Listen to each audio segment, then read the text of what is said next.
But then, so when Party Tonight is doing well, did you guys think, okay, this is the opportunity we have?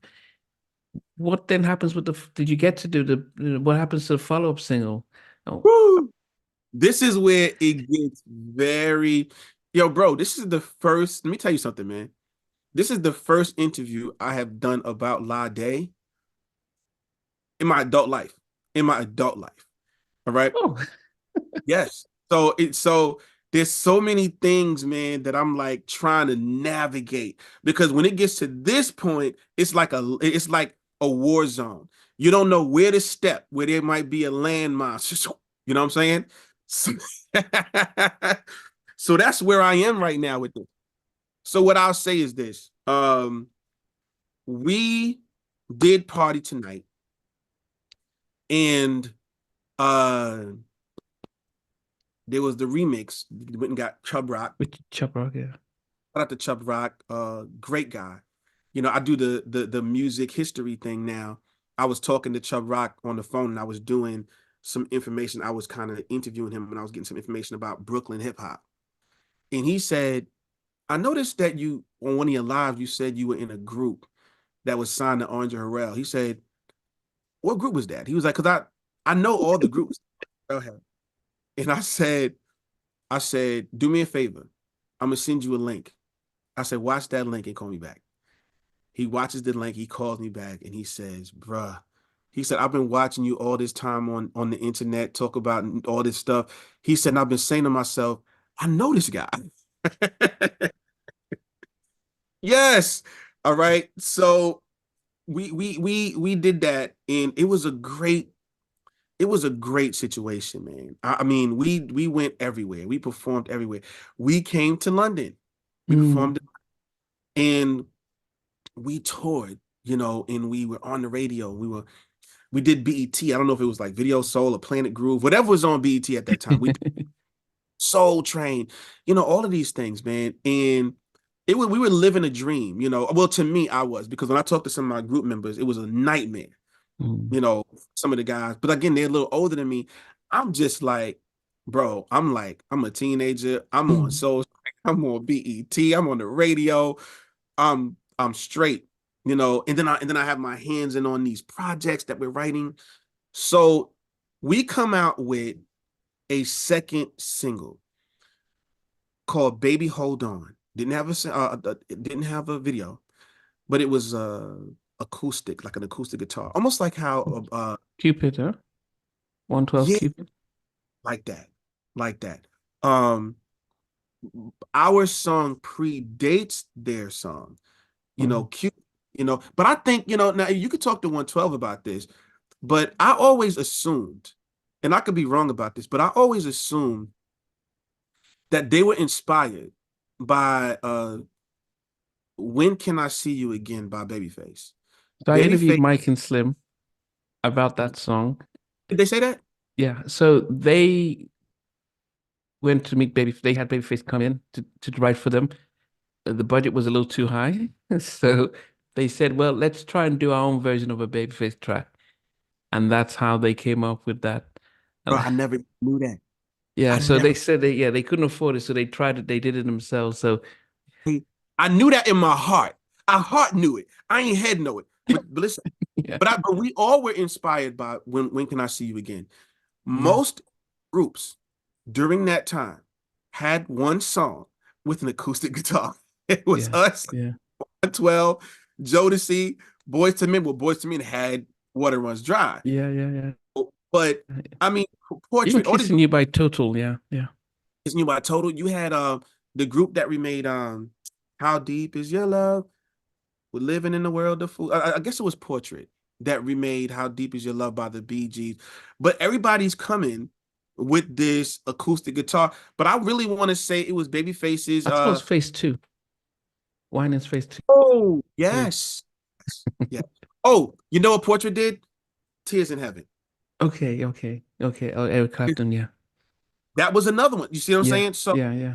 oh, we all were going for that same thing. Oh You yeah, know what I mean? Tony Rich project doing that. Yeah, Nobody knows it but me, yeah, you yeah. know? So, okay, Baby Hold On wasn't it was that was our acoustic, soulful. Okay. And what happens is, man, um, in the middle of that, the rumbling started happening that they're going to remove Andre Harrell. The rumbling started happening. Oh man, you know what? He might get fired, or they may change regimes and all of this stuff. And so people started kind of telling us, yo, y'all need to start looking out for what y'all gonna do next. So Wow. in the middle of us having this, I've never told this story, my brother, and I'm giving you the exclusive, right? We had a song called Baby Hold On. A couple of years before that, Janet Jackson had a song called Anytime, Any Place. Shout out to Mm. Jimmy Jam, Terry Lewis. There was a R. Kelly remix Oh, I to love that Anytime. one. That Everybody was, does. yeah. So we said, oh, Motown said, well, maybe R. Kelly can, remix your song, Baby Hold On. And we were like, cool. So we give the money, they give the money to R. Kelly to do it. R. Kelly remixes Baby Hold On. We got it back, never came out. So we have an R. Kelly remix for our song. This is when we were getting caught up in the shenanigans, and then it became like, y'all need to figure out what y'all gonna do next. So we started revamping the album, and we said, yo, we need something for the clubs. That's when we went right over here on 235th here in Queens, and we did Get It On Tonight. That was going to be a Ladae song. We wrote it, we produced it, we recorded it. And then when you hear Montell Jordan's version today, girl, if I could find the words to say I got to get away from a love that kills me every day, that's Ladae. Because that was our song. They left the vocals on from the original session. But that's when that song was done. Oh, so you were doing a song to, what is it? Now I said it never came out on us. Yeah. So you were doing a song to almost as if, okay, we need to get something more hot. And then were you going to add it onto the album, or what was the purpose of Get It On Tonight was done. That was going to be for that album. We were going to revamp the album. And we felt like we needed to be a little bit more us, and Get It On Tonight was really like us. That's how we roll, that's how we sing, that's how we write, that's what we do. And yeah, so by the time we did that and revamped it, Andre was on his way out. And once he was on his way out, this is this for the second time that we requested for a release from the label. And we requested the release. I don't know if we got it or if the deal just ran out. I don't remember how that happened, but we it? ultimately ended up being free agents.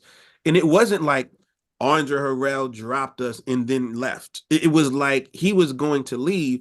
We wanted off at that time, because we kind of found ourselves in another position where we were like, man, this is not the right situation for us as a group, you Mm. know? So we were revamping it, but we were also looking and saying, when we finish revamping this, maybe we can end up taking this project to another label, you know? And like a bang bang kind of thing, Andre was fired. We were off Motown, and Dallas Austin heard Get It On Tonight. By the time Andre was fired, we were in Atlanta. That's my recollection. If Brian and Darren and Quint were here, maybe they would know the timeline a little bit better than me. But I'm thinking that whole transition was happening. We were working with Dallas Austin. Dallas had an artist named Derek Dimitri. You know him? No, no, You ever no, heard? no, no, no, no. Look him up. Derek Dimitri. Dallas Austin had an artist named Derek Dimitri. He was originally from a group called, they were a band. It was Dallas Austin and these guys. Mm. The something City something. They, oh my God, they were supposed to be really groundbreaking. I can't think of their name, but the viewers just look that up. Dallas Mm. Austin group, a band or whatever. That's the one. All right. This guy came from that group, Derek Dimitri, and something City Rollers. Oh my God. We're gonna get this. We're gonna get this. Oh, so Derek Dimitri comes out of that group. Dallas hears Get It On Tonight because we were shopping our songs. We were also trying to get work as writers and producers. Dallas hears the song, Get It On Tonight, and he wants it for his artist, Derek Dimitri. This is before Montell Jordan. So this is a Ladae song. Dallas hears it and he's like, nah, bro, we need to do this on my artist. Free World was Dallas's label, Free World. Oh, So okay. we went down to Atlanta, me being last, going down, and we went down there to cut the song on Derek Dimitri. Get It On Tonight. And we did. Derek Dimitri recorded Get It On Tonight. Yo, Atlanta DJs started playing it. Some of the DJs overseas started playing it. I think they put it out to like a DJ pool. Somehow or Mm. another, a bunch of DJs have their hands on this. So before it was commercially released, something happened with Dallas in the deal or whatever, and it got all the way up into the commercial release and it didn't happen. But that is what Usher heard.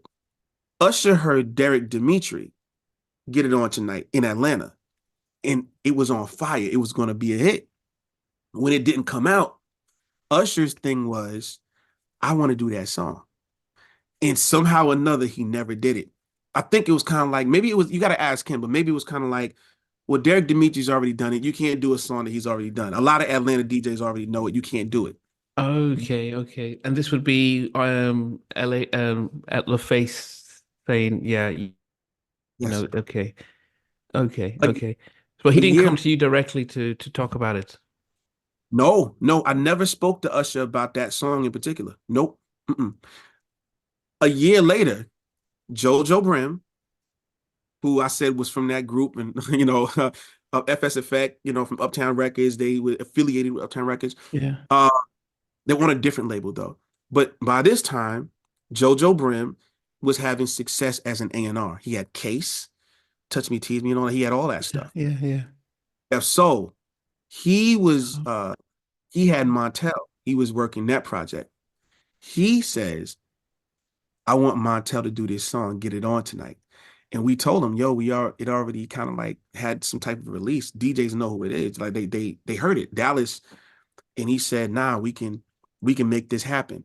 So they had to get on the phone with Dallas to work something out. Montell's the third person to record Get It On Tonight. And it came out and it became a hit. but then when he's recording it, I know Shep Crawford was doing production, but did you guys get involved with production? We Get It On Tonight? Yeah. Shep Crawford? Or was it you guys who did the production with Montell? Yeah, we did. We Okay. did we did production on every version of Get It On Tonight. It was Okay, so produced Shep wasn't involved with that. production, not on Get It On Tonight. Okay. Okay. Okay. Well, you know what? You know what? Let's you know what? Let's do some digging.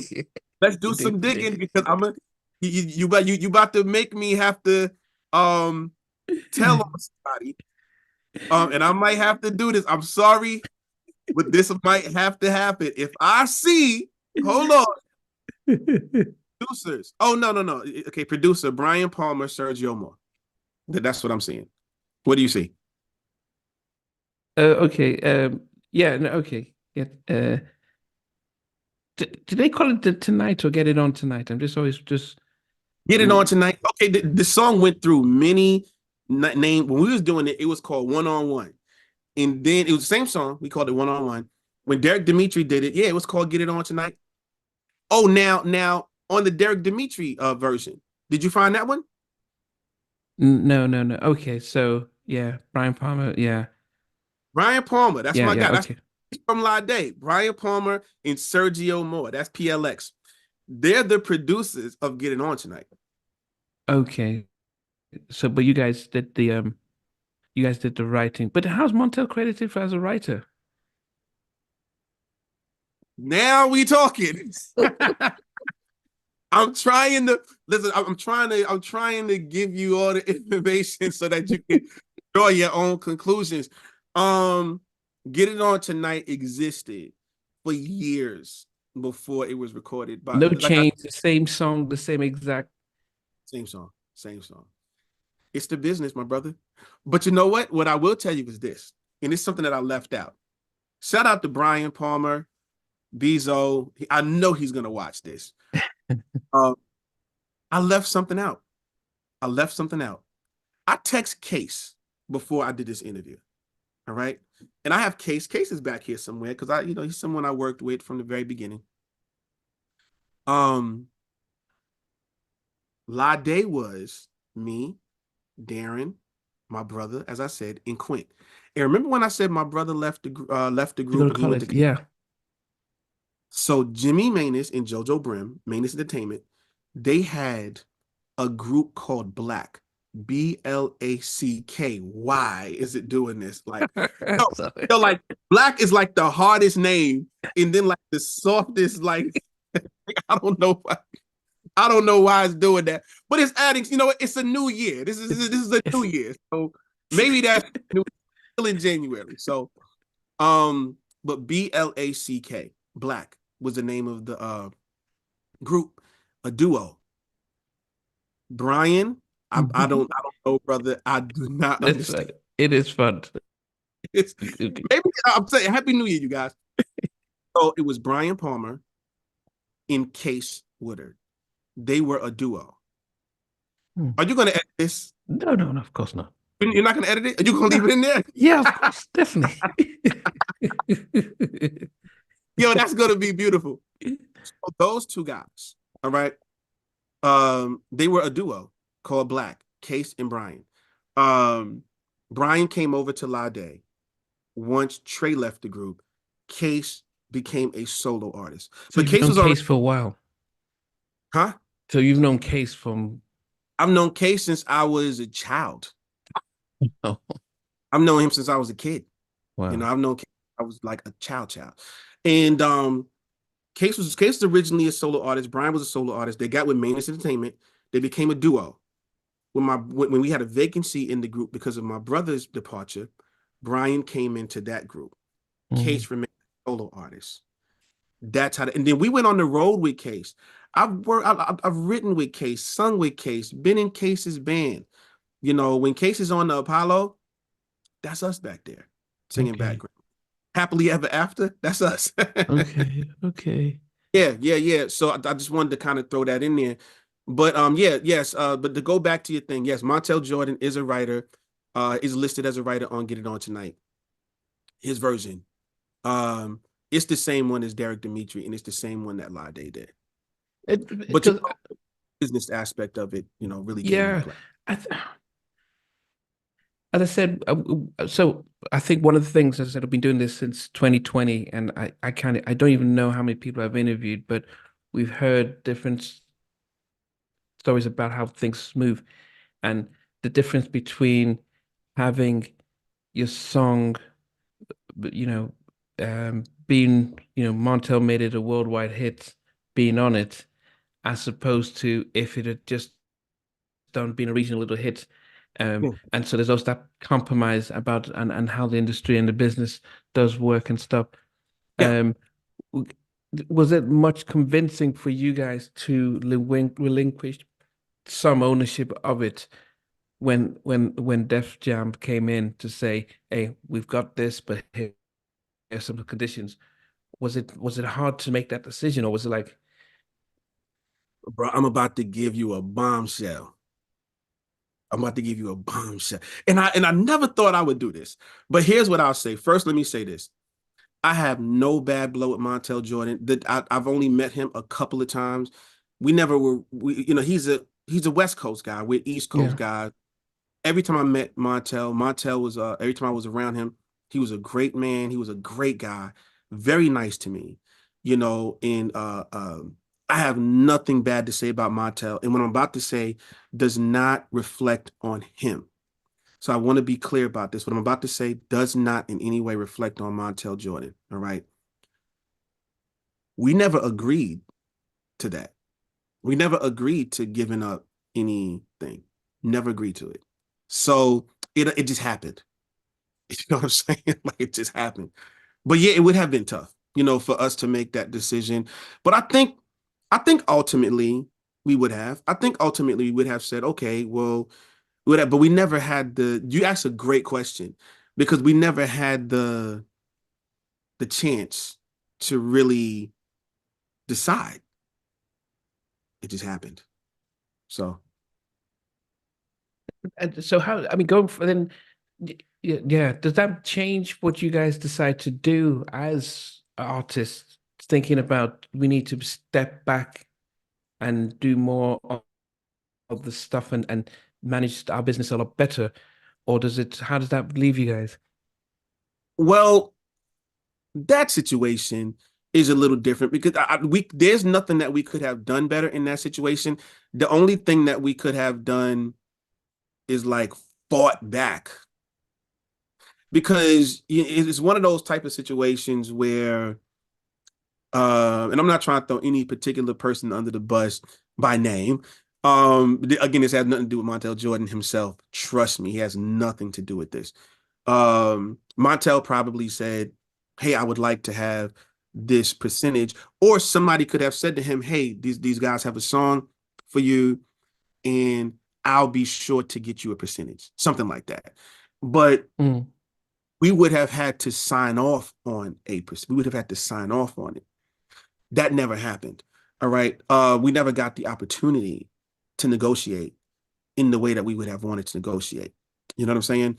It ultimately turned out fine, but it was just it was less of a thing where it was like we need to get our business together, and it was more like you got to watch people because you never know what can happen behind closed doors, under the table, so on and so forth. You know what I'm saying? It was more like a confirmation that it's a dog eat dog business. It was, mm, you know what I mean? yeah. But it was bittersweet because that's a number one song.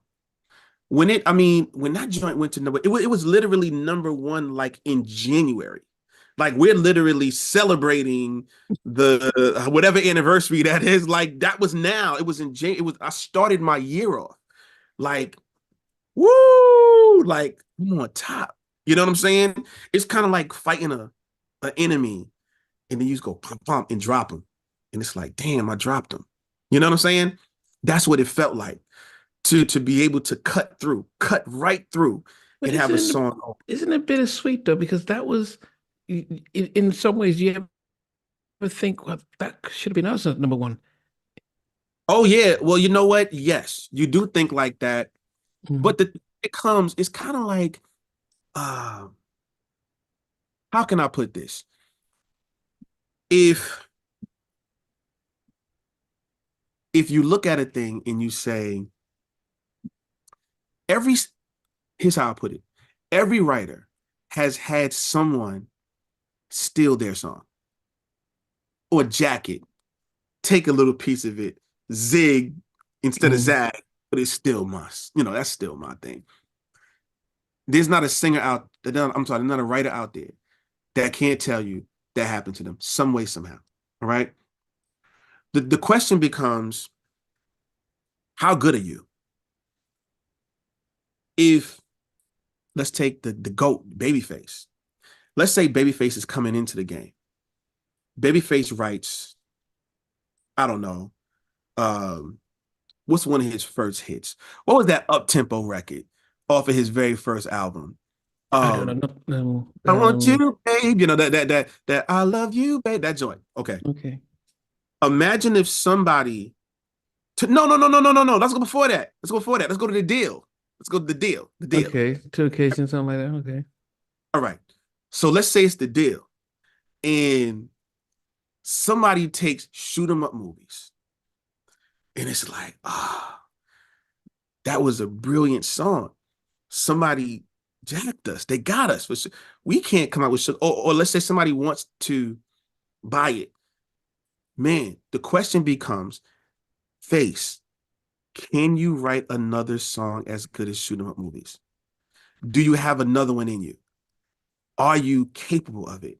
Do you believe in yourself enough that you can give this away, but create something else just as good, maybe Mm. better? If the answer is yes, you write two occasions. You get what I'm saying? And Mm. then two occasions, and then that becomes. So it becomes a choice. You have to ask yourself as a writer and as a producer, when you're giving something away that could be yours, are you capable of doing something just as good or better than that song? And the answer for me was yes. So the question becomes, okay, we keep it. Ladae. Ladae broke up that year. The same year. Oh. The same year that we did Party Tonight, that later on that year, well, I don't say broke up. One of the members left the group. Quentin left the group. So it was just down to three, and we were kind of scrambling. What are we going to do? Get It On Tonight was number one during a time where we were trying to figure out what we're going to do as a group. But we got a hit as writers and producers. Let's go down that road right there, at least for a time, and continue to work. You know what I'm saying? That angle. And that's what we did. The three of you, or just so? Together and separately. Myself, I began to write for other people and do some production. Darren got with some people and started doing some writing. Brian had his partner, Sergio Moore, um, who they were doing some production together. They started getting with Rockefeller and doing stuff with them. Rel and no, with Dragon, not with Rockefeller, but they started getting Rockefeller and doing some stuff. And I was in the mix with some other things, and Musiq Soulchild, and and stuff like that. And then ultimately we went on the road with Case. We went on the road with Donnell Jones. I think me, Brian, and Darren went on the road with Case, but I think it was just me and Brian that went out with Donnell, and we started just kind of touring with people. You know what I'm saying? And doing that while we're writing and while we're producing or whatever. It was Case that was in Minneapolis with Jimmy Jam and Terry Lewis after they did that, the Best Man soundtrack. Yeah, Case, yeah. RL, Tyrese, Genuine. Case was in Minneapolis. He was playing a song with me singing on it. Jimmy Mm. and Terry say, "Who is that?" And he says, "That's Little Tone." Yo, what's his deal? What's his situation? And they call me. And I said, yo, there's Brian, there's Darren. We still together. You know what I'm saying? We rocking. And they said they're looking for a band. And I said, well, I play. Brian does a little bit playing as well. I said, so let's do it. That's how we linked with Jimmy Jam and Terry Lewis. That's how that even happened. And when I went to Minneapolis, I feel like we did everything. We worked with Jimmy and Terry. I got on other projects with them. It was amazing. Did you have to relocate to Minneapolis or for a while I, or? well, what I tell people, I always say, I moved to Minneapolis for a while, but it sounds good, right? But technically that's true. We spent a year or two in Wow. Minneapolis, and Jimmy and Terry they got us a place. We were driving around. I mean, that's where we were going to sleep, going to the studio, going to the gym, going to the mall. I mean, that's just where we were for a long time. I still Did lived in, but I spent a so you were working on Flight and did you do stuff with Sound of Blackness, the solo um no, mint? Solo was before this period. So I never met Solo. By the time we went to Okay. Minneapolis, Solo had already had their run with Flight Time. Okay. Now Well, Stokely, that's the Stokely, yeah, Stokely, and then everybody was kind of coming through uh Flight Time. Jordan Knight, Yolanda Adams, TLC, Pink. Mariah Carey, they were coming through. You know what I'm Oh, saying? And Mary and Mary, yeah, Mary we J. were Blige and Usher. absolutely Usher. I'm not going to, there's a whole thing, but Usher, yes, Usher was up there right after us. He went up there too. Shout out to my guy Usher, but you know what, man, you know what it is? The business is so political. I love Usher, man. Usher's a friend of mine, dope dude. I am so proud of that guy. I am proud of Usher. Out of all people, he's one of the people who I'm most proud of. But yeah, he went up there, was doing confessions. That same pocket of time. But, but what would Jimmy and Terry have you guys do? Like what would you be doing when all these guys are there?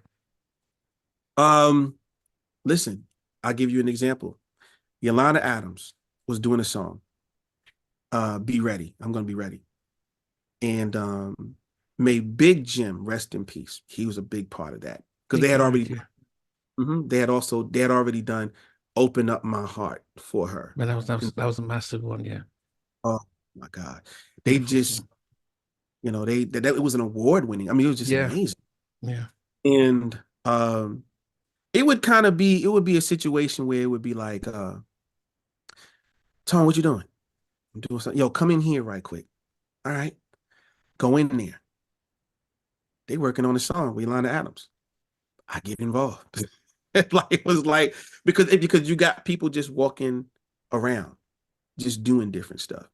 You know what I'm saying? And the hope is, it's Jimmy Jam and Terry Lewis. The hope is to get in there and just, what are they doing? What are y'all working on? What are y'all working on? You know what I'm saying? And there was some new artists in there.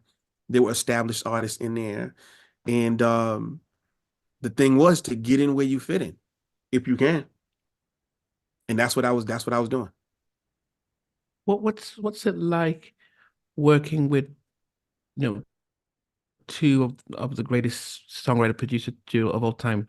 Just watching, I mean, if going back from SOS Band, Time, yeah, Pharrell, Alex, and I mean, I can go on and on. Okay. So let me first say this. Let me first say shout out to Bobby and Izzy, the Avila brothers, geniuses. Shout out to them because we worked with them while we were there too. And working with them was really, really dope as well. So I just had to put that out there because those are my guys, and those guys are just so amazing. Jimmy and Terry, bruh, this is how I usually put it. Working with Jimmy Jam and Terry Lewis was like working, was going to two universities at one time, two universities at the very same time. That's what being with Jimmy Jam and Terry Lewis was like. The process was Jimmy's laid back. Jimmy loves history like me. So we would sit Yeah. around and talk. I had this question for them. I said, yo, there's this the Minneapolis sound. There's this thing that would happen. It would be like this. It's that pause right there. Yo, where does that come from? I'm like, I hear it in Vanity. I hear it in Time. I hear it in Janet Jackson. I hear Prince. Where does that come from? And then Terry would be like, man, that's a good question. You should ask Jimmy.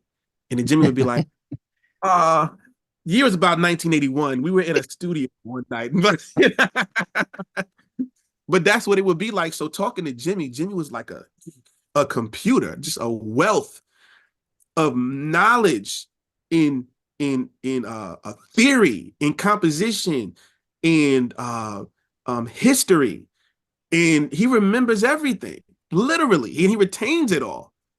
I was like, man, I want to be like Jimmy Jam. So Jam is one of my all-time favorite composers, one of my all-time favorite people that ever touched a piano and created something. Jimmy Jam. That sound. It is the sound of melancholy. It's the sound of beauty. It's the sound of love. It's the sound of sadness. What Terry is, the funk. So Terry gonna give you that grit. So this is why you can hear like Control. And then they go into the so they go into those pretty parts. That's Jimmy. and then that grit, that bottom, that funk, that's Terry. You know what I'm saying? And so to watch that, one, two, Terry Lewis and words. Terry Lewis's relationship with concepts and words is otherworldly because Terry is he's like a sage, bro. Dude is like a philosopher. Seriously. He doesn't talk publicly as much Mm. as I would like him to talk because I want him to, you know what I'm saying? I'm like, tell him, man, tell him. But Terry's the type of person where if you talk to Jimmy and say, can you stand the rain? Talk to me about that. Jimmy is going to tell you about the composition of it. He's going to tell you some of the story that goes behind when they recorded it. I remember Ralph came in around 3. You know, Rick had just, his flight was late. So when he came in, you know, he was a little tired. So what we did was we put him here instead of here. And like, that's what Jimmy's going to do. And you're going to get this backstory. Terry's going to say something like, listen, man, you know, a flower is never going to grow. A plant's never going to grow without rain. So we wanted to do something like that. You can't go, in order for you to grow, in order for you to get to where you're going, you have got to go through some rain. And then what do you need? You need sun, but you also need rain. He's gonna give you that, and you're just gonna be you're gonna be better for it, like in your life. You know what I'm saying? Like you're gonna come away from talking to Terry being a better man. You know what I'm saying? Like Wow. in the same thing with Jimmy, man, it's like they are the first people of their kind that I ever met in this business. All right. So they love family, they love God, they love music, they are in touch with society, the community, culture, they have a worldview, bro. Nothing like it. Yeah. Nothing like it. On Bending Knees by Boyz II Men is one of my top 5 favorite tracks. Listen, right there. Until you come back to me, right? Commission had that song. I'm so unworthy, Lord. You heard it here first. I'm so unworthy. Commissioned. Bended Knee has that one part that draws from Commission. Mhm. Wow. Yo, there was recently something Fred Hammond was talking Yeah. about how he borrowed from Boys to Men the bridge of Yeah. their song, I Make Love to You for one of his songs. But then he said, yeah, man, but you know what though? They borrowed from me too. And he's absolutely Yeah. Yeah. But it is interesting that you mentioned when you talk about composers, because and about Jimmy and Terry and how um yeah, yeah you know, the magic they have, you know, and I think one of the biggest things was with Karen White, because when I interviewed Karen, she had LA and Babyface that created magic of her debut album. And then of course Jimmy and Terry did the second album, but it was almost as if they were trying to compete with themselves, and even though, yeah, you know, so that there are people that they work with that they can just bring out the best. yeah. And I think she was too close to home, that just it really had an impact on how that album came out. Well, you know what? Terry would always say there's 3 types of songs. There's good songs, there's bad songs, and then there's hits. A good song could be a hit, a bad song could be a hit.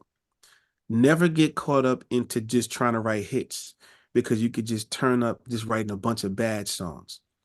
Just write good songs in the hope is that they become hits. And so he Mm. said some of our favorite songs were B-sides.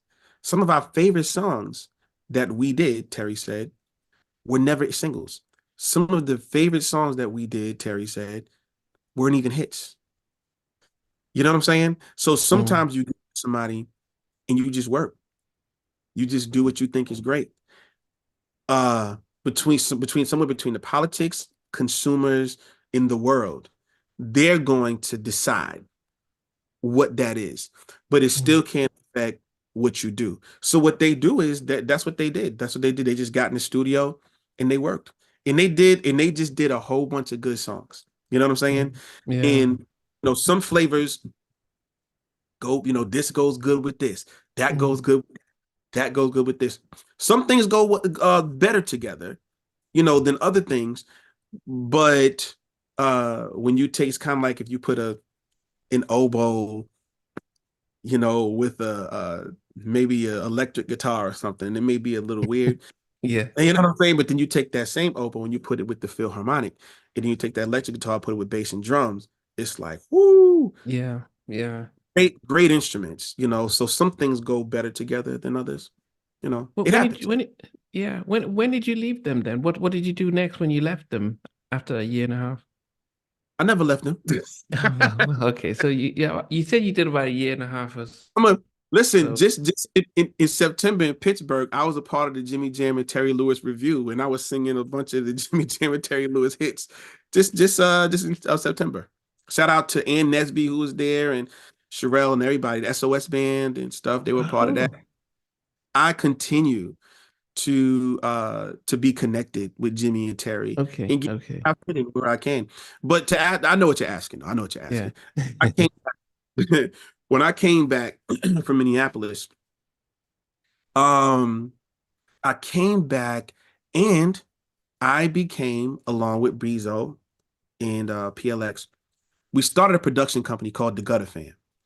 And we became in-house producers for Gutter Fam, G Unit. So we worked with 50 Cent. This is when we started this is when we started getting into the hip hop because we did a song for 50 Cent called So Serious. The Gutter Fam, that's us. We did another song for 50 Cent called Family Matters. In that same pocket of time, I did a song for, Under the Gutter Fam, for uh Musiq Soulchild called Where Are You Going? On his Soul Star album. And interestingly enough, that album starts out with Carol Riddick. Carol Riddick is singing at the beginning. Yeah, that Carol Riddick is singing in the beginning of that album. She was on Motown when we were on Motown. She was our label mate Okay, back okay. then. But DMX, Oh yeah, uh goodbye. Goodbye, yes, DMX. Ghostface Killer, you did something with him Yes, and Carl okay, cool. Thomas. So I had a song called Best Kept Secret. Okay. That came out just a little bit later. And Best Kept Secret is a spinoff of something earlier that was done. Shout out to Bezo and PLX because that song was Never Be the Same Again. That's straight up Bezo, that's his whole vibe, you know what I'm saying? And we did that, and so we took that was a hit for Ghostface and Carl Okay, Thomas. Carl Thomas, yeah. Yep. And we took that and wanted to do a song for me. So what I started doing in that same pocket of time was um stumbled upon the name TL Cross. And I went from being Tone, Little Tone, to TL Cross. And it it was like I'm still in the group slash band because when we were with Jimmy Jam and Terry Lewis, our name was Morrison Slick. Morrison Slick was the name. And we had a couple of releases. There's a guy out there by the name of Dan Dodds, Soul Jones out there in the UK. And Mhm. we released something under that name, Morrison Slick, a song called Look at Me Now, in conjunction with Jimmy and Terry and them, Bobby and Izzy. And we did a song with Faith Evans called Happy Ending. Now, I don't think that ever came out. I don't think that ever came out, but that was going to be our single with Jimmy and Terry because we were signed with through Flight Time to Arista. Okay. That's uh, L.A. Reid. Yeah, L.A. yeah. Reid. During the same time, Morrison Slick did have a release on. Interestingly enough, Steve Harvey had an album called A Sign of Things to Come. And Dave Hollister was on it. A few people were on it. Morrison Okay. Slick that album too. Again, Morrison Slick technically is Ladae, minus one member, but with us now playing and singing and kind of doing that thing. So that had a couple of releases. But ultimately, TL Cross, I said, you know what? I'm still in this thing, but let's just do it like this. Maybe I'll get out, do some lead stuff. And it wasn't my idea. It was Brian's idea from the group. Listen, bro, every time we go somewhere and we play them a song, they say, who's that singing? And we say, that's TL Cross. And they say, well, can we sign him? Is he a solo artist? And we always say, nah, he's in a group. Oh, we're not looking for a group. We're looking for a solo artist. So B said, every time we say that, it's like closing the door. Next time they ask us, who's that guy? Is he available? Let's just say yes. And then you'll be up front. We'll back you up. We'll be on backgrounds and be on the stage with you, like as background vocalists. We'll just do it that way. And it was like, all right. So I went out and tried my hand at being a solo artist. That's how TL Cross was born, as a solo artist. And then I started working with everybody as TL Cross. Jadakiss, this one, that one, as TL Cross in the hip hop world and in the R&B world. They're doing feature backgrounds or producing or what? Listen, man, if you go to a song called All Falls Down by Jadakiss, that's Jadakiss featuring TL Cross. And I'm in the video. I'm performing, I'm singing, I'm doing what I'm doing. Shout out to DJ Absolute, who produced that. So yeah, in every capacity. I was working with artists from R&B to hip hop as a writer, as a singer, as a musician, and as a producer, whatever needed. But then if you TL Cross, what happens to Morrison Slick? Are they not still, are you doing your hands dipping both ponds and or It the the kind of camera shifted to TL Cross. And then when you looked at TL Cross, you see Bezo right here with me singing. He's from Morrison Slick. Darren had moved down to Atlanta, so he wasn't there, but it was more like if something happens with me, Darren's right on board. Darren's like, all right, what do you need me to do? So we were still like a unit, you know what I'm saying? But the focus became more so on me as an out front artist. Uh, and we kind of, followed wherever that took us.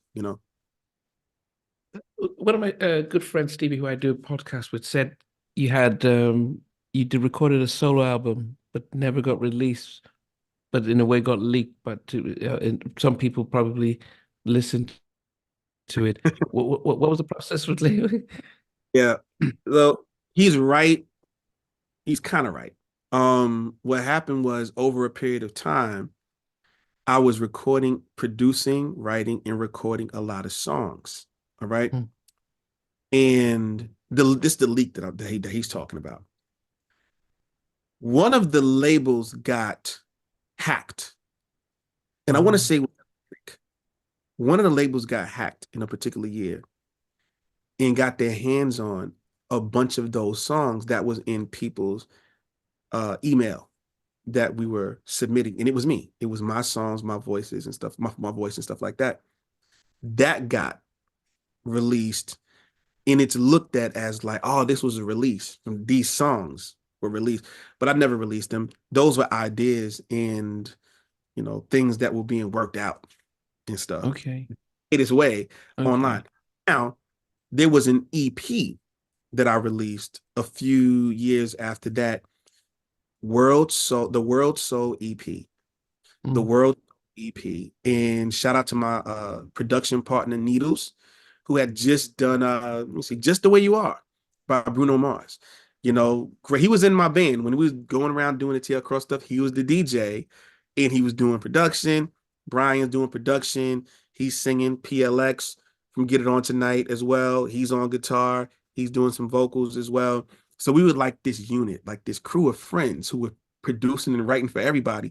We would get on the stage with me singing live and stuff like that. So uh, that led to a partnership between myself and Needles. And we ended up working on various artists, namely Nicole Bush, in 2018, 2019, which she had a #1 hit, song with the song You. And and a moderate hit with the song called Mr. Big Shot and another one called Rain. Uh, you know, with let me see, not Def Jam, Rock Nation. Okay. Rock Nation. She was in Rock Nation. So yeah, man, I constantly continued writing, producing, and having releases, man, and having some success. So were you ever getting back to thinking about bringing your own stuff out, or does the industry think, is it not worth the effort and it's easy to have? Okay, great question. So just so that the viewers could know what I'm doing today, all right? Well, to answer your question, but let me give it some context. Mm, Uh, I had begun being a local historian a little over 10 years ago here in Queens, preserving the stories in the history of the Black community in Queens. And, some of the older people preserving their stories and what they've seen, what they've done. And then I started interviewing people like Bill Curtis from the Fatback Band, DJ Hurricane of, Run DMC and the Beastie Boys and Afro's fame. Next thing you know, I'm talking to Salt and Pepper. Next thing you know, shout out to Kim James, who helped me facilitate some of that in Leotis Clyburn and him and all of these people. And I ultimately kind of broke out as on the internet as a person who took my historian work because I got to a position where I began to study under world-renowned historians and getting that schooling, as a mm, historian. And here we are today, where I spent 2023 um, as the face of Bounce TV, right on television, doing hip hop history. A lot of it is hip hop history. Some of it is R&B history, gospel history, jazz history. But because last year was such a hip good. hop celebratory year, I was doing a lot with that. I've interviewed everybody from Grandmaster Flash to Roxanne Shante to will.i.am to Jimmy Jam. I've interviewed people from Salt, Pepper, Kid, Play, Mhm. DMC. I've interviewed just so many people, who are legendary, in these world. I mean, Brenda Russell, people who I just look at, it's just like these are like the ultimate. And that's where I am today. I am doing a lot of those things. I have my hand in on a couple of documentaries. Here's the answer to your question. Because of all that, I'm always recording, I'm always producing, I'm always writing. What I've been doing is scoring a lot of the documentary work that I've been Mm, doing. Right now, I tell people like this: I will release 10 albums or none. It just has to make sense. Whatever I mm, do, if it makes sense, I will 1,000% do it. Because as I said, I'm also a minister of music at a church. So I'm singing mm, every week. Every week I'm mm, singing. I feel great, like vocally, like, I feel great, So I'm at a place where I don't have a problem with just scoring all of the stuff that I'm doing. I don't have mm. a problem Yeah. producing and writing for other people, nor do I have a problem with releasing an album. I have an unreleased album right now called Basement Vinyl. And everyone that I've played it for has loved it. But my thing is, I care about it so much in a lot of stuff that I do until it has to be put out right. And if it's not, I will sleep like a baby. But do you need to have a label to push it out? Or I mean, or is the incentive, are you at this place where there's no financial incentive to just release music, where if it's coming out, it's more for the love and the pleasure? Yeah. Well, like, listen, I love to perform live. I love to do um I love all aspects of it. I love studio life. I love just the composition of it. I love live performing. I love all of that stuff. But if I'm gonna do a thing, I would like I would like it to be in a position to have the best opportunity to be heard. You Mhm. know, right now, I'm in the opportunities that I have to be heard are speaking. And those opportunities have to do with dissemination of history, because that's another passion of mine. You know what I'm saying? My mother is a retired educator. My Mhm. father's a retired author. My dad's book right here, Harp Hunters. Like my dad's a retired uh, a musician and composer and stuff. And that God blessed me to have that. They're still with me. They're still here. Mhm. Oh, I'm a family man. I'm a husband. I'm a dad. I love that as well. I Mhm. opened up a cross academy of performing arts, and we are in the Bronx. We are in Harlem. We are in New Jersey, and we're working on coming home to Queens and stuff. So I'm always working. I'm always doing stuff that uh that requires me to be on top of my game as far as performing music, or whether it be playing music, teaching music. I'm not in the classroom as much anymore, but putting other people in positions to teach, to work, to write, to produce, and then telling the story of other people's journey in music. That brings me a lot of joy, and that's a passion of mine. So I've been doing that for the past few years.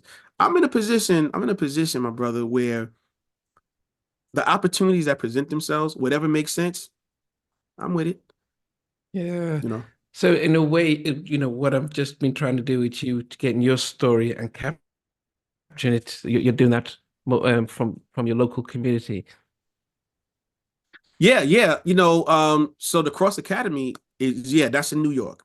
Um, the history, I started as a local historian, but I've done stories about that encompass Sam Cooke. I've done stories in reference Mhm. to Efficient. I've done stories in reference to Andre Crouch in the Crouch Singers. I've done things that had to do with film, television, sports. I've interviewed Kenny the Jet Smith from the championship Houston Rockets, the two-time championship Houston Oh yeah, Rockets. yeah, with Elijah, yeah, yeah. Mm. Yeah, yeah, yeah. He's from Queens as well. And so I've been able to uh, uh, uh, it's in totality, because my areas of focus in history is music history, African diasporan history, um, the history of the trajectory of Christianity through Africa, and popular culture. So those are the fields in which I've done it. Now I also have outliers like sports history and stuff like that. So, man, a lot of things like I'm a part of a documentary right now that has to do with the marriage between basketball and hip hop. Another documentary that has to do, I don't know if I should say it, but there's another Mhm. documentary I'm part of, but you would love it. You would love put it. I can't tell you the concept, but you would love it. I'm an executive producer on it. I'm sorry, I'm a producer on it. And then there's another documentary that I'm part of that is local, that has to do with the local building that they're trying to save. All right. So, man, I mean, I'm out here just doing what I love, man, because I think like I went so long being told what to do, like sing this Mhm. way, do this way, do that way. And it's like, yo, but I love history. I love putting young people in a position to be able to learn something. I mean, across Mhm. the academy for free, these children are taught songwriting, vocal music, instrumental music, various styles of dance, drama. We've done visual art. Okay. Um, you know, I love that, because they're inner city kids that oftentimes don't have the money to be able to take the lessons to do that. But I'm able to bring this stuff into all their communities, and they can do it for free because of how we're funded, you know. Mhm. So it's just that's a passion for me, man. I mean, it is a passion. So I'm up early in the morning, going to bed at late with all of these passions, Oh but I love goodness. it. Uh, Man. And externally connected with Jimmy and Terry and the guys from Ladae and I speak the guy, those people you just now named, I speak to them all the time. You know, whether it be verbally, whether it be through text, uh, all the time, man. You know, I just literally got a Christmas card from Jimmy Jam, which I get every year. You know, um, yeah, I keep my relationships, my good relationships, good. You know, and Leotis Clyburn, as I said, Mhm. who's still a part of and that was the first deal that we got. You know, so that's what it's been, man, and I absolutely love it. So to hear when Courtney from Strictly Sophisticated hit me up in reference to coming and doing something in London, that's from my TL Cross solo era uh Okay. stuff. And those things caught on. Those things caught on. So I come out there to perform these things, you know, Okay. because um again, I had a person come to me and say, your music saved a lot of people. And I said, wow. I didn't even ask her what she meant by that. but I was like, you know what? That touched me. There was another guy that came up to me. He showed me his wedding ring. And he said, yo, man, I have you to thank for this. I said, wow. He said, so I bought this ticket, came here because I really wanted you to, if my lady is here, she came to, you know, because thank you for this. And I was like, wow, man. So my thing is music, and I get this from the church, the message of the music is what's most important. I'm Mm, not important. The message is. If Stevie Wonder didn't care about the message of the music, he would have musically lost you when he was doing Ribbon in the Sky because he can. He has the musical IQ to do so many things musically that we just like, we can't even follow it if he wanted to. But mm, he wanted you to relate to it. He could have riffed his way through Ribbon in the Sky, but he gave you the exact thing, the exact mm, melody, because he knew you need to hear this. Don't step on the melody. Don't step on the word. Don't step on the phrase. This will hit home. And how many weddings have I been to where Ribbon in the Sky is a part of it? mm. You know Yeah. what I'm saying? So it's never about me. It's always about the message and it's always about the people. So I'm still out here, man. I'm still out here doing things with the message and doing things that impact the people, man. And I love it. Will there ever be, do you think, Lade, the four of you ever coming back on stage and doing stuff?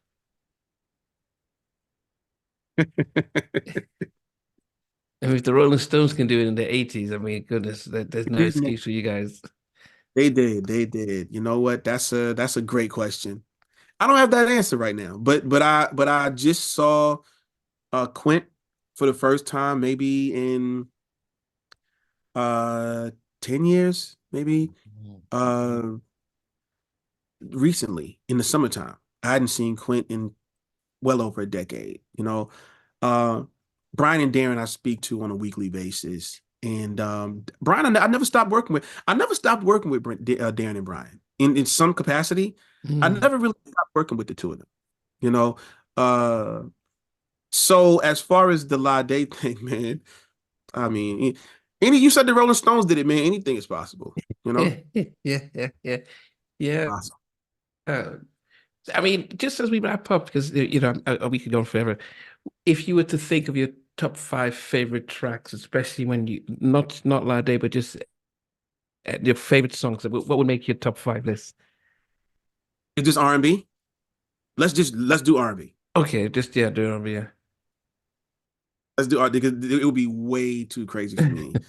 If we were just in different genres, I'd be Miles, I'd be Monk, I'd be Nas, I'd be Stevie, I'd be all over the place.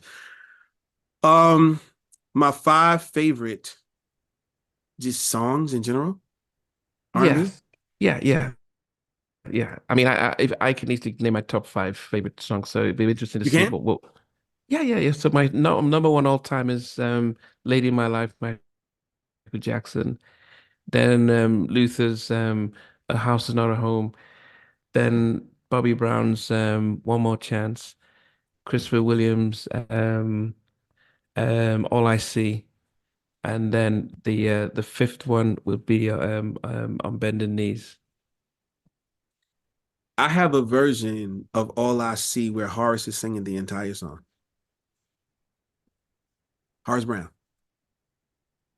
because he sang Was he? that first. Oh, he did. Horace Brown sang All I See first, and I have a version with him singing the entire song. All I See. They left him on the chorus though. Does it hit as hard as Christopher's? It's different. It's different because Christopher's he has more of that kind of soul, soul man. He's a soul man. You know what I'm Yeah. saying? Whereas Horace is a soul man too, but he's a different type of soul. So Mm, Horace is a little more pretty. Christopher's is a little more gritty, you mm, know? So that's the difference. But I okay. love, um, man, you just threw me out here. All right. So I'm gonna kick myself after I give these five. I'm gonna kick myself, but I'm gonna say Human Nature by Michael Jackson. Okay. I'm not doing them in order though. I No, can't. you I don't have can't. to. Yeah. I'm gonna say Human Nature. Overjoyed.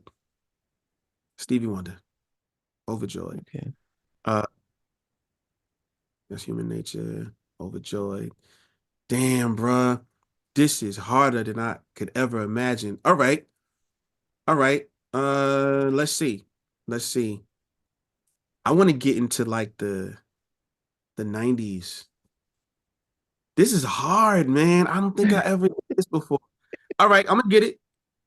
What did I have so far? I got two. Yeah, Overjoy and Human Nature. Overjoyed and Human Nature. I'm gonna go left and I'm gonna say Kiss of Life by Sade. I love that song. That's one of my Okay. all-time Kiss of Life by Sade. That's three. I know all the brothers is like, yo, you going soft with all these, man. Listen, listen. Oh, wait a minute. Wait a minute. Tender Love. Tender Love by Okay. for Babe- Oh, okay. By Force Jimmy MDs, and yeah. What's some D's, yes. Yeah. Say Tender Love, that's four. Can we talk? Okay. Can we talk? I'm gonna kill. Yeah, listen, I'm gonna kick myself for saying these. But here's what's unmovable.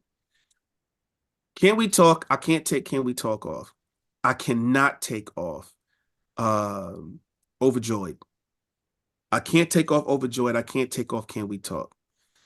Um, and I can't take off Kiss of Life. But I feel like Human Nature and Tender Love. I feel like those could kind of move around a bit.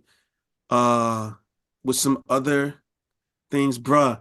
I'm gonna be so mad at myself. I'm gonna be so as soon as we get off, I'm gonna be so mad at myself. But I yeah, yeah, you know what? I'm gonna go, you know what, bruh? I have enough songs on my wall, actually. But you know what? I think that's what I think I'm gonna stay. I think I'm gonna stay with those. Okay. Okay. And if somebody asked you to name your top five songwriter producers, or who would make that Pop your songwriters or producers? yeah. So like, people, songwriters or Okay. producers. Now we talking because the thing is my mood changes so much. And I'm over here, then I'm over here, then I'm over here, then I'm over there. Okay. This is easy for me. This is Jam and Lewis. No order. This is Jam and Lewis. Yeah. All right. We're talking about Babyface. Now, are we All right. talking about Babyface or LA and Babyface? Because they're two different sounds when he did the whole 80s stuff with well, the whole Bobby Brown, Karen White, and the Boys Whispers. That's different when he did his solo LA baby. stuff. That's And when LA he did baby. LA and Babyface, he had that silent partner. He had Oh, Daryl Simmons with him as well. So those when they did that. um oh man, you're making me choose between Babyface. Babyface and LA Babyface. And yeah, Man, yeah, this that's is two different rough, types of man. sound. The music was different, there was a different, yeah. It was. It was. It was. Well, you're twisting my arm. So you're twisting my arm. I'll say, Okay. all right. I'll say Jimmy Jam and Terry Lewis, LA and Babyface, Stevie Wonder. Um, I have uh We got two more space for two more. I'm gonna put this might be a little yeah. I'm gonna say Devontae Swing. Okay. He doesn't get the credit that he deserves, but yeah, that's He doesn't get the credit that he deserves. I'm gonna say Devontae Swing. One more, right? yeah, one more. Yeah, the one more is pretty obvious, but let me go back. Jimmy Jam and Terry Lewis, LA and Babyface. Who was the third one I said? Stevie Wonder. Stevie Wonder, Then you went Teddy Devontae on Teddy. Riley. Okay.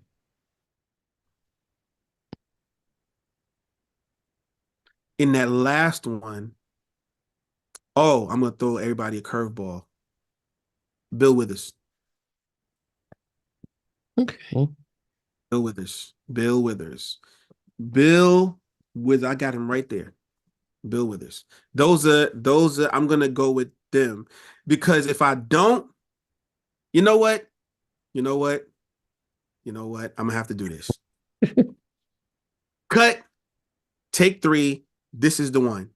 Jam and Lewis, Yeah. LA Face, Stevie Wonder, Teddy Riley, and it's like I wanna do this. Prince. That's my five. Okay. Okay. Okay. Songwriter, producer. That's my five right there. I mean, in a way, it seems unfair to have Stevie because he did a lot of his own stuff. And Okay, and I so guess yeah, because okay. he didn't do a lot You wanna for outside. okay, so you want you to okay, I got you. Okay, we're fine. I got you. I got you. Jimmy and Terry, Elaine Bayface, Teddy Riley, Prince. And I see what you're saying. He did a lot of stuff. Okay, so Prince did outside stuff. So Prince works because he did Yeah. outside. All right. That last one is going to be um yeah, I'm gonna go with Devontae Swing. Yeah. I mean, and it makes sense. I mean, I think I heard when Eddie F and Teddy were talking about how Devontae just was just on another level with his production. Teddy's my all-time favorite because as a kid he just created a new sound that like, everyone was like and without from his little apartment. He didn't have the machine like Jimmy and Terry or LA and Babyface. He just had, he just worked with nothing. And so, but Jimmy and Terry just being consistent and as that LA and Babyface, they from a Babyface as a songwriter with LA as a percussionist with Daryl Simmons, and they just created hit after hit after hit. So yeah, so I mean, that's a and then Prince, he did you ever meet him when you went to Minneapolis? I did. I did. We were at the studio at flight time, and just one day, Terry said, "Yo, you want to go to Prince's house?" We was like, "Absolutely." So we go over to Prince's house. Prince is there, chilling. They had a jam session going on in his house, and uh Terry's there. Terry gets on the bass. One of the guys from Purple Rain was there. I can't think of his name, but he was in Purple Rain. He was playing. Shaka Khan was there. Wow. Uh, George Clinton was there. Morris Day was there, and they were all rocking out.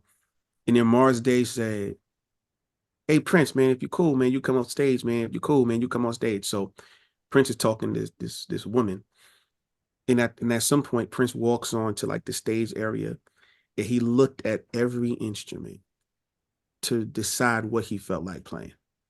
Crazy. Then he decided to play the piano. So he played the piano, and he was like a virtuoso, bro. Like it was like he played every instrument like it was the only instrument he's ever played.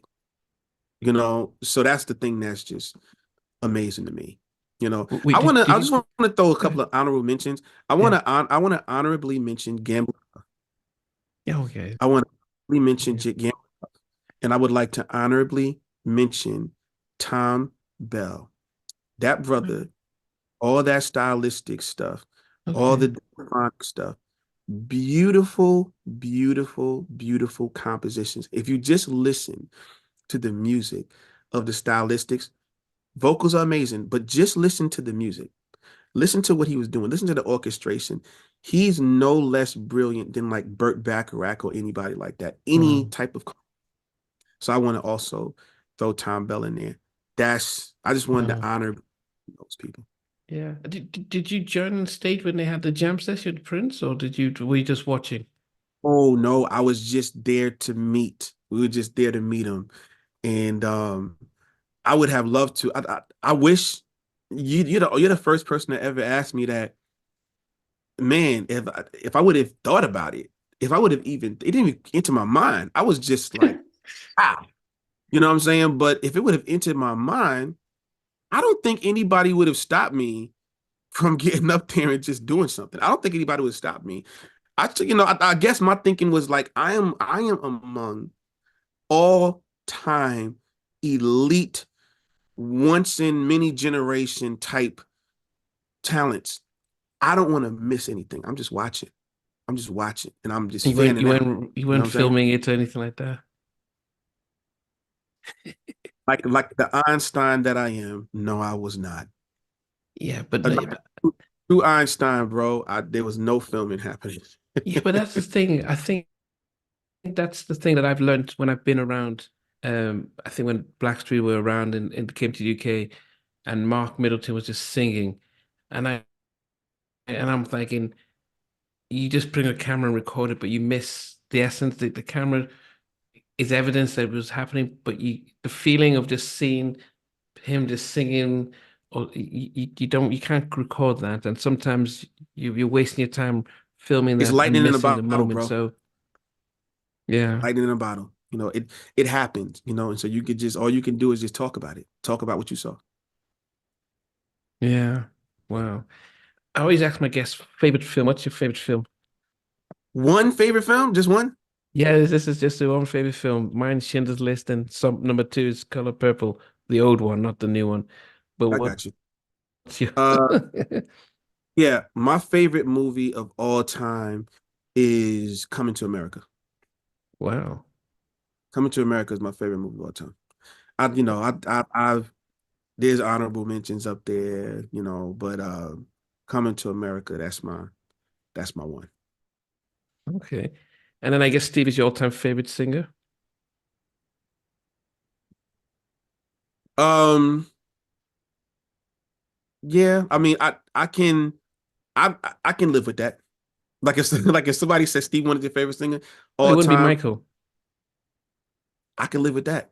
Like you know what it is? Here are the people that I could live with, and then I'm gonna choose one. As far as my favorite singer of all time, I could live with Stevie Wonder. I could live with Marvin Gaye. I could live with Michael Jackson. I could live with Sam Cooke. Those are I could live with anyone I could live with. But if you twist my arm right now, at the very moment, I am gonna go with Stevie Wonder. Okay. Any any given day, I can go with Marvin Gaye. Any given day, I can go with somebody. Any given day. So right right now, I'm gonna say Stevie Wonder.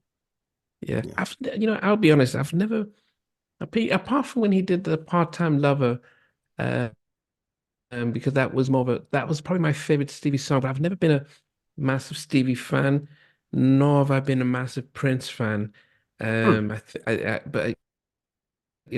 I think I mean, outside of Teddy, my all-time favorite will always be Michael. Just, he was bigger than life in everything. Um, but yeah, yeah, it's that's I'm gonna tell you why though. You're a more of an 80s and 90s music fan, right? yeah. So I think, yeah, I mean, growing up, the Temptations and from the late 70s were like, they were the ultimate. But I Okay. guess when I got into the music, it was mainly with Teddy, but Michael was just Michael, so everyone knew Michael. So as I said, so more of my, you know, I got more outside of Teddy. I mean, Aaron Hall because he was affiliated with Teddy and the Yeah, yeah, Voice yeah. and stuff. So yeah, so but So, yeah, but so Prince, yeah. well, let me just say this. One of what I'll say about Stevie is Stevie Wonder's had a couple of primes, but his original prime was really around 1976. So you'd have to get into, let's say, Talking Book, that album, then the next album. Well, actually, where I'm coming from, Music of My Mind, Talking Book, Innervisions, Fulfilling This First Finale, Songs in the Key of Life. That right there is between 71 and 76. So that would be the period of time. Now, now when you get to the 80s, Stevie Wonder, there's another run in the 80s, but that run is much different than his run. I think between 70 and 76, what he won like more like 20, more than 20 Grammys or something like that. Like that's the prime. You know what I mean? So Mhm. yeah, it's a really 70s run that he did. Now in the 80s, now what I'll tell you this about Stevie. When he did these three words, right? When he did the album was the soundtrack, Jungle Fever. When he did the song These Three Words, the lineage you hear, and I think that you hear these people talk about it from time to time. Out of Stevie Wonder, the lineage of Stevie Wonder is Charlie Wilson. Mhm. Charlie Wilson's lineage is Aaron. It's Aaron Hall. It's Dinky Bingham. It's what's my guy's name from he used to sing with Aaron in Harlem. Oh, He you're passed. talking about Diesel. Diesel. Yeah, Diesel. There, that lineage. That's a Stevie Wonder, Charlie Wilson, then those guys. It's like that lineage that Mm. goes on. And so one of the things that I love about every artist that I truly love created their own, what I like to call musical language, to the point where prior to, let's say, Stevie Wonder or prior to Michael Jackson, it's like you can't pinpoint a singer that used that musical language before that person. That person comes along and they create a musical language, and then the rest of us end up in that speaking that language. So Yeah, we might end up doing like Stevie's the Latin. So you might have the English, and you might have the Italian, and you might yeah, have the Spanish, but Stevie's the Latin though. You know what I'm yeah. saying? No, which, yeah. I mean, as I said, I think the Steve of the 80s is what I preferred more. My Cherio more and Yeah, lately yeah, and no, I could tell. Like you definitely you have a more like no, I definitely get it. I definitely get that. yeah, and a lot of that would be because I grew up in England as a kid, then moved to Nigeria to go to high school, and so a lot of the funk. I mean, I tell people that I didn't know people like Stacey Lattisaw, or Tracy Spencer, um, or Stephanie Mills. They didn't cross over internationally. Shaka Khan did, and Tina Turner. So we were getting a lot of pop rock type of those kind of artists, and maybe Anna Whitney, but we didn't get the Phyllis Hyman, or so those types. So hence, when you're not exposed to it, so it's hard to appreciate it. Yeah. Yeah, it's hard to appreciate it. But Yeah. well, it has been, yes, it has been, yeah, I really appreciate that, and the thing about my job, I don't have a script, so and Oh, my only reference points are a few albums that you've done and stuff, and then we go from there. So it is a lot of people were like, oh, Ladae was our favorite group when I did say, hey, I'm going to interview you. Like, oh man, Ladae, whatever happened to them? I can't wait to hear yeah. the journey and stuff like that. Listen, shout out to everybody that ever supported Ladae. Shout out to you because we honestly, y'all, we were just some teenage kids that was just having a lot of fun, singing songs, writing songs, gallivanting across the the nation, the world. Just made a lot of friends, and I would not change that point in my life for nothing. So thank you, and thank you for having me, man. It's been a pleasure to be here. I'm a fan. I've watched this show a number of times with a lot of different people, and I've learned a lot, man. I've learned you dig in there. You do a great job, man. So kudos to you. Thank I you. appreciate No, I appreciate it. But no, I'm definitely gonna I'll reach out to I'll send you Carl's details. Yeah, Okay. he's out in New York, so I'll send you details and stuff. But no, it definitely was great to get you. It'd be interesting to follow up to see what you're doing with your documentaries and your shows and stuff, because I think history is quite easy to be forgotten if the stories aren't told, and having it digitized like this keeps those stories going and stuff. So yeah, definitely we will following up to see what you're doing there. If people want to follow you, um, both on on your social media, what's the best? Where should they reach out to you? Catch me on Instagram. Instagram. This is TL Cross. This is TL Cross. I'm gonna say it a third time because when they say in marketing, you say something three times, people can remember it now. This is TL Cross. This is TL Cross. Okay. Meet me over there. You might catch me doing a little bit of singing, a little bit of music, and you'll catch a lot of information, history, and stuff like that. Okay. Okay. And then would you be going on to any tours stuff 2024? Oh, in 20, you know what? In 2024, a lot of what I'm doing is lecturing, on history stuff. A lot of stuff I'm doing is shooting as it pertains to the documentary stuff. But I'm always open to getting with Jimmy and Terry, being a part of Jimmy and Terry Lewis Review. I'm always open to spot dates and people who want to have me come out, like, Strictly Sophisticated just had me do recently. And I'm always open to all of that stuff, man. And shout out to Kenny Whitehead, man. Kenny's just a great guy, a really dope dude, a former a label mate of mine as well, man. So I saw him for the first time recently in a long time. I was a teenager. It was back then.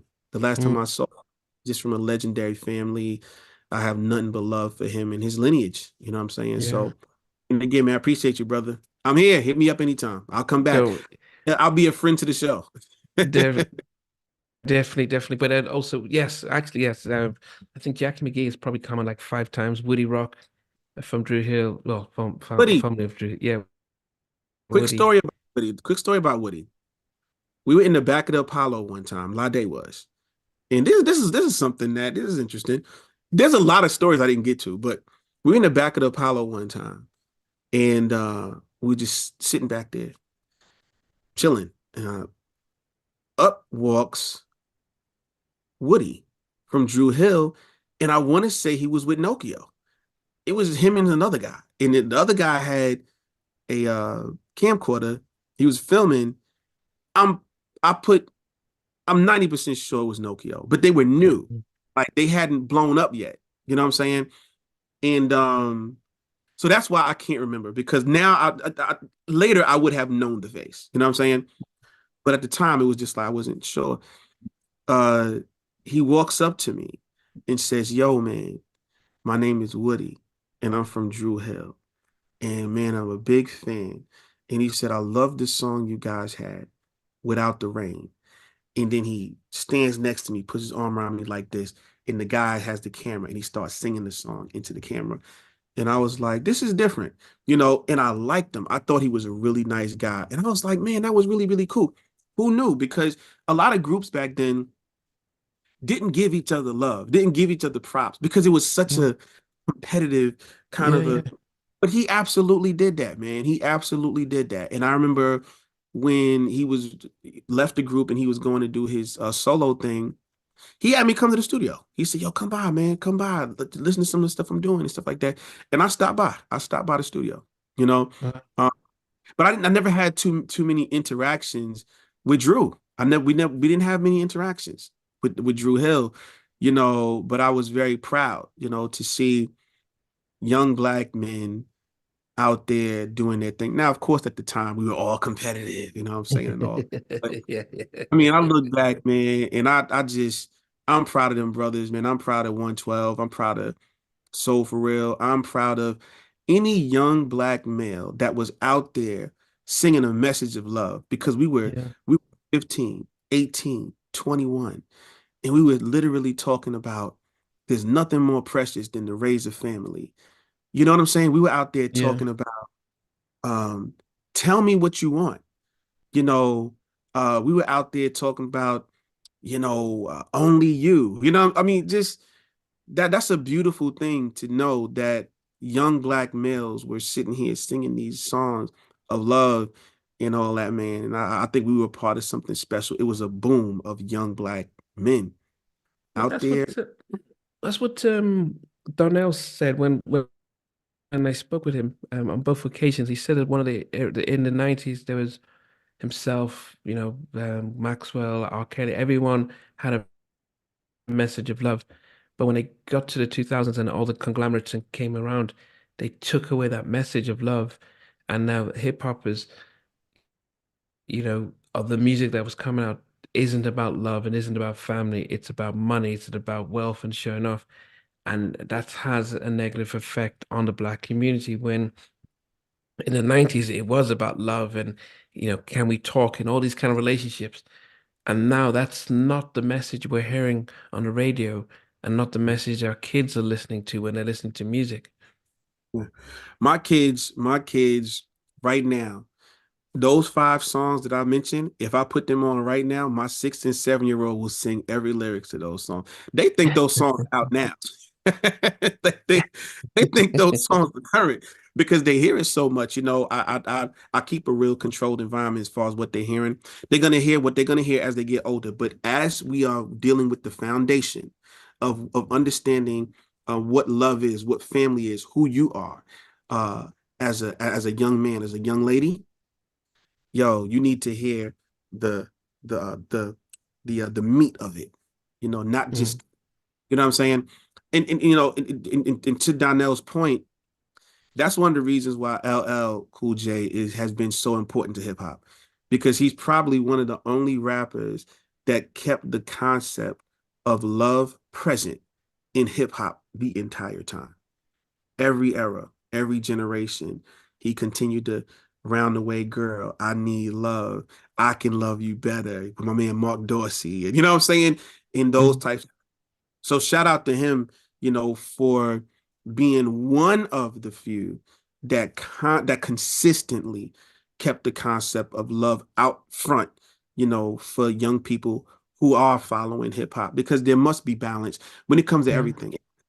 You have this and you got that and you got this. yeah, Much of one thing in any direction. Because, listen, all of us are men where many of us are fathers, some of us are husbands, you know, uh, some of us are just people to look up to, as an example. So we're not simply just living hip hop lives. We're also living a life and we're bringing culturally the hip hop aspect of it into it. But for the most part, yo, sometimes you just sitting down with your son or your daughter and doing their homework with them because they're in the second grade. You know what I'm saying? And so yeah, you know what I'm saying? There's so many things to like. This is why Marvin Gaye is one of my all-time favorite. And Stevie as well, and Michael as well, because Marvin Gaye is going to talk about God is love. He's going to say right on. He's going to have another one right on. He's going to say what's going on. Inner city blues makes me want to holler. The way they do my life. Crime is increasing. Trigger happy policing. Then he's going to come back and say let's get it on. And then he's going to do another one after the dance. Then he's going to come back. See, so that's life. to live life in totality. There is the party side, there is the part of romance, there is the family side, there is the business side, there's this, you live one life and everything is all inclusive. So you could never compartmentalize where everything is put here or everything is put there. So everything needs to be balanced. We had Jodeci records where they talk about freaking you, but then they have another Jodeci song where they say, I would just love to see you walking by a wave. It would really make my day. You know what I'm saying? Like that nuance. Babyface coming, dude, not gonna cry. Should have left your ass 1,000 times. He's gonna come back. He's gonna let's not wait till the water runs dry. But pour the wine, light the fire. Your wish is my command.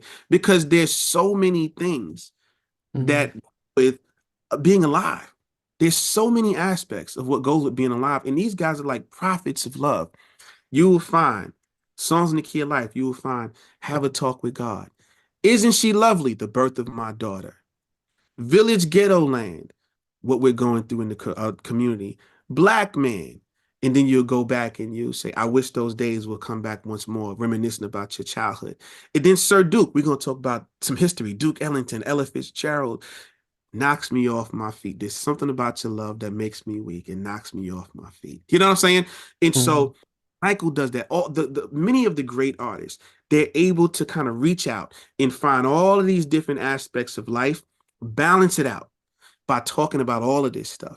And I think those are some of the greatest people we've ever seen ever write a song, ever be an artist. And I admire that about them. So to your point, Donnell's right. There was a message of love. And then we went away from the message of love in R&B, and I say like Paul McCartney, no matter what trend comes and no matter what trend goes, there will always be a place in the world for a simple love song. So all my writers and artists, never stop writing those simple love songs. Never stop saying, last night I saw you standing, and I started pretending I knew you and you knew me too. Don't ever stop writing that. Don't ever stop writing. Because we're all going through it. We all get butterflies, when we think about the person we have a crush on and that kind of thing. Shout out to Tony Thompson. Worked with him. High five. All summer long, we've been together, and I've never felt so good because when I'm with you, it's such a good time. We're still living that. People who are young and old, young at heart, they're still living that. So where's the music that amplifies or that speaks to that feeling in people? We need it. We need that. All you creators out there, no matter what comes and goes, don't lose focus that we still do need those things that speak to those feelings that we are experiencing every day. Do what you do, but don't forget that. Let's keep a balance going. Definitely. Well, don't worry, this will be one of many. So yeah, I can definitely see us having more chats with this, and probably the next time we go live, because it'll be great to get people to tune in and be able to ask questions along the way as well. Let's do it. Let's do it, man. All right, my brother. Appreciate you, man. God bless you. Yes. Thanks very much. It is midnight here, so yes, I'll be heading out. So. I'm just getting started. It's almost 8 o'clock here, so I'm good. Oh, okay. Yeah, it's midnight. But I really enjoyed the interview, and yeah, we'll be in touch definitely. Bless you, man. Peace. Thanks a lot. Thanks, guys.